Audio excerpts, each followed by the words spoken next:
क्या हम पतंग उड़ा सकते हैं? ज्ञान से समझाइए। बंदी छोड़ सतगुरु रामपाल जी महाराज जी की जय हो। सतसाई भगत जी।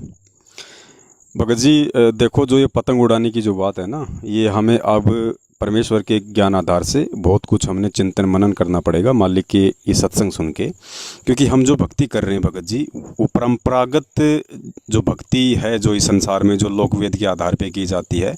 बरसों से हमारे जो बुजुर्ग हैं, जो वो राधे राधे राम राम श्याम मिला दे, जय माता जय हनुमान जय गणेश जो पूजते आ रहे हैं, मंदिर मस्जिद मठ गुरुद्वारे तंत्र मंत्र जो भी करते आ रहे हैं भगत जी, उन भक्तियों में ये कोई बाधाएं नहीं है। चाहे बकरा खाओ, चाहे शराब पियो, चाहे जो मर्जी आप करो, ना कोई रोकने वाला, ना कोई टोकने वाला, ना कोई मान मर्यादा, ना किसी को पता। लेकिन अब हमें जो भक्ति मिली है भगत जी, वो पूर्ण परमेश्वर की मिली है। और ये जो भक्ति विधि है, इसकी जो मर्यादाएं हैं, वो भगत जी बिल्कुल जगत के जो लोकवेद हैं उसके बिल्कुल विपरीत हैं। और ये बातें हमें पता चलेंगी पूज्य गुरुदेव जी के सत्संग सुनने से। तो गुरु जी ने क्यों मना किया, इसके भगत जी दो रीज़न हैं। ठीक है, सबसे पहला रीज़न तो ये होता है भक्ति मार्ग में, यदि हमें अपने गुरु ने यदि मना हमें ये कर दिया कि बेटा तुमने इस रास्ते नहीं जाना, तो भगत जी उस रास्ते में चाहे फूल बिछे हो, चाहे उस रास्ते में कांटे बिछे हो, हमारे लिए गुरु आदेश सर्वोपरि है। हम उस रास्ते में नहीं जाएंगे क्योंकि वो गुरु का वचन है।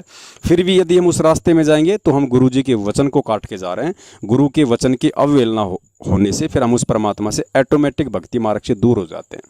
जैसे लक्ष्मण जी सीता के चारों तरफ जो है रेखा खींच के गया था और उसको मना करके गया था, लेकिन उसने अपनी सोच आधार से जैसे उसको पार किया, रावण उठा ले गया। भगत जी क्या हुआ, गुरु जी ने अच्छे से बता रखा है। दूसरा रीज़न इसका ये बताया परमात्मा ने कि भाई अब हम भगत हैं, और गुरु जी कहते हैं कि साधु सोई जो सीधा चाल है, यानी भगत की जो क्रिया होती है वो जगत से बिल्कुल सामान्य हो जाती हैं, रात दिन का उनमें अंतर हो जाता है।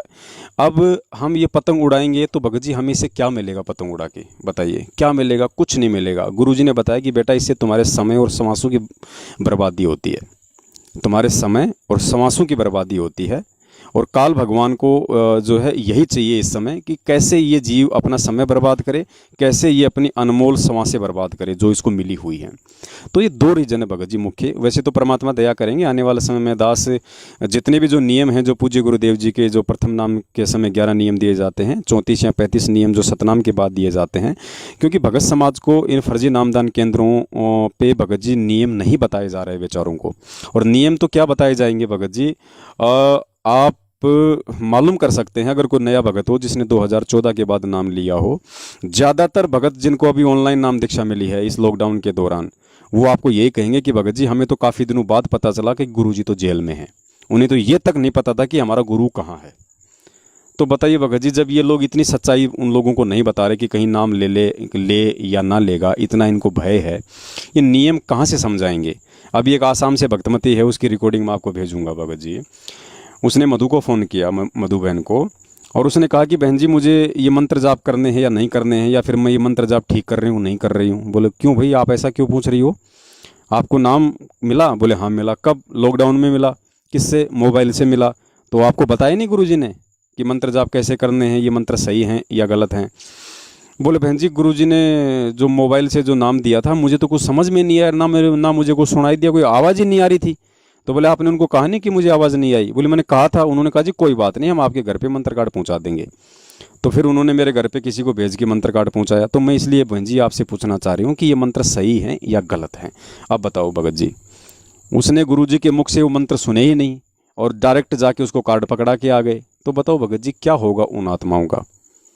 तो इस तरीके से भगत जी जो करे सो करे, हमने इनके पीछे नहीं चलना है। हमने परमेश्वर को देख के, उनके सत्संगों को आधार बना के और परमेश्वर की प्रत्येक मर्यादा का पालन करते हुए चलना है भगत जी। बहुत समय बीत गया है, ये वो शुरुआती समय नहीं है कि परमात्मा भैया आपको माफ़ कर देंगे या परमात्मा आपको मौका दे देंगे बार बार। भगत जी वो शुरुआती समय था, पर उस समय भगत जी उस परमात्मा ने थोड़ी बहुत भक्ति में ढील भी दी हुई थी, और कुछ आत्माओं को परमेश्वर ने अपने कोटे से भी खूब लाभ दिए ताकि लोग एक बार जुड़ें। और जब आदमी एक बार जुड़ जाएगा, फिर जुड़ के जब वो सत्संग सुनता रहेगा तो फिर वो ज्ञान को भी आधार बनाएगा। लेकिन अब 27 साल हो चुकी हैं भगत जी, काफ़ी समय निकल गया, अब आर पार की लड़ाई है। अब ये ना सोचो कि भाई हमें परमात्मा बार बार हमारे को माफ़ कर देगा। इस भक्ति मार्ग में नाम शुद्धिकरण का भगत जी कोई विधान नहीं है। ये तो एक मौका देता है परमात्मा ताकि आत्मा का दिल ना टूट जाए और वो ये सोचे कि ठीक है मेरा नाम शुद्ध हो गया, मैं फिर से भक्ति पे लग गया, बाकी इसमें शुद्धिकरण का कोई विधान नहीं है। ये नाम है परमेश्वर का, अखंड है, ये कभी मैला नहीं होता, ये गंदा नहीं होता भगत जी। बीज जो है नाम रूपी जीवन में एक बार ही अपने मतलब हृदय में परमात्मा डालता है, बार बार नहीं डालता ये। तो हमने बहुत संभाल के इस नाम को भगत जी, जैसे कोई माता गुरुजी ने बताया ना, उसके पेट में बच्चा है वो कितना संभाल के रखती है। तो ये छोटी छोटी जो बातें हैं ना, पतंग उड़ाना, ये गिल्ली डंडा खेलना, ये क्रिकेट खेलना, ये टीवी देखना, भगत जी छोटी बात नहीं है। क्योंकि गुरु का वचन ना छोटा होता है ना बड़ा होता है। गुरु जी का वचन वो भी इतना इंपॉर्टेंट है जो उन्होंने कह दिया बेटा मांस नहीं खाना, शराब नहीं पीना, देव देवता नहीं पूजना। और गुरु जी ने ये कह दिया कि बेटा ताश खेलने वालों के पास भी नहीं बैठना, तो वो भी गुरु वचन ही है। भगत के लिए दोनों की वैल्यू बराबर है, कोई छोटा बड़ा नहीं होता नियम। तो अब भगत जी हमने परमात्मा को दुखी नहीं करना, परमात्मा को अब हमने खुश करना है, हमने उसको प्रसन्न करना है, ताकि आने वाले समय में हर विपत्ति से वो हमारी रक्षा करे भगत जी। सत साहिब, जय हो बंदी छोड़ की।